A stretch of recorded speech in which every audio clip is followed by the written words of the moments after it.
Praise the lord. యేసు నామమే జయము. మన రక్షకుడు మన విమోచకుడైన యేసుక్రీస్తు అతి పరిశుద్ధమైన నామమున అందరికీ వందనాలు.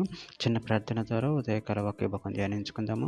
పరిశుద్ధుడ మహాగణుడైన దేవ యేసయ్య సర్వాధికారినైనా మీకే వేలాది వందనములు కృతజ్ఞత స్తుతి స్తుతులను చెల్లించుకుంటున్నాను దేవ ఉదయకాలం ప్రభు వాక్య భాగం ధ్యానిస్తుండగా వాక్య భాగం అర్థమవులు సహాయం చేసి మీ కృపలో బలపరిచి మీకు మాదిరిగా మమ్మల్ని నడిపించమని చిన్న ప్రార్థన యేసుక్రీస్తు అతి పరిశుద్ధమైన నామంలో అడిగి వేడుకుంటున్నాను తండ్రి. Amen amen. అపోస్తుల కార్యముల గ్రంథం 1వ అధ్యాయం 11వ వచనము. గలీలీ మనుషులారా, మీరెందుకు నిలిచి ఆకాశం వైపు చూచుచున్నారు? మీ యొద్ద నుండి పరలోకమునకు చేర్చుకొనబడిన ఈ యేసే ఏ రీతిగా పరలోకమునకు వెళ్ళుట మీరు సూచిస్తారో ఆ రీతిగా ఆయన తిరిగి వచ్చునని వారితో చెప్పిరి. ఆమె దేవుడి వాక్య భాగం దీవించును గాక. ప్రభువునందు ప్రియులారా, ఇక్కడ వాక్య భాగంలో గమనించినట్లయితే, గలీలీ మనుషులారా, మీరెందుకు నిలిచి ఆకాశం వైపు చూచుచున్నారు? మీ యొద్ద నుండి పరలోకమునకు చేర్చుకొనబడిన ఈ యేసే ఏ రీతిగా పరలోకమునకు వెళ్ళటం మీరు సూచిస్తారో ఆ రీతిగానే ఆయన తిరిగి వచ్చినని వారితో చెప్పిరి.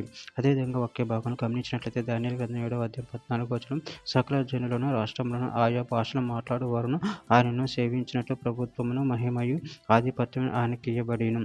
ఆయన ప్రభుత్వం శాశ్వతమైనది, అది ఎన్నటికీ తొలగిపోదు. ఆయన రాజ్యము ఎప్పుడునూ లయము కాదు. మత్తయి సువార్త 25వ అధ్యాయం 31వ వచనం, తన మహిమతో మనుష్య కుమారుడును ఆయనతో కూడా సమస్త దూతలను వచ్చినప్పుడు ఆయన తన మహిమ గల సింహాసనం మీద ఆసీనుడై ఉండును. మార్కు సువార్త 13వ అధ్యాయం 26వ వచనం, అప్పుడు మనుష్య కుమారుడు మహాప్రభావంతోను మహిమతోను మేఘారుడై వచ్చుట చూచెదరు. యోహాను సువార్త 14వ అధ్యాయం 3వ వచనం, నేను వెళ్ళి మీకు స్థలం సిద్ధపరిచిన ఎడల నేనుండు స్థలంలో మీరును ఉండులాగును మరలా వచ్చి నా యొద్ద నుండుటకు మిమ్మల్ని తీసుకొని పోవుదును. ప్రకటన గ్రంథం 1వ అధ్యాయం 7వ వచనం, ఇదిగో ఆయన మేఘారుడై వచ్చుచున్నాడు, ప్రతి నేత్రం ఆయనను చూచును, ఆయనను పొడిచిన వారును చూచెదరు, భూజనులందరూ ఆయనను చూచి రొమ్ము కొట్టుకుందరు. అవును, ఆమెన్. యోహాను సువార్త 1వ అధ్యాయం 51వ వచనం, మరియు ఆయన మీరు ఆకాశం తెరవబడితే దేవదూతలు మనుష్య కుమారునికి పైగా ఎక్కుటయును దిగుటయును చూస్తారని మీతో నిశ్చయముగా చెప్పుచున్నాను నేను. ఫిలిప్పీయులకు రాసిన పత్రిక 3వ అధ్యాయం 20వ వచనం, మన పరిస్థితి పరలోకమునందున్నది, అక్కడ నుండి ప్రభువైన యేసుక్రీస్తును రక్షకుని నిమిత్తము కనిపెట్టుకుని ఉన్నాము.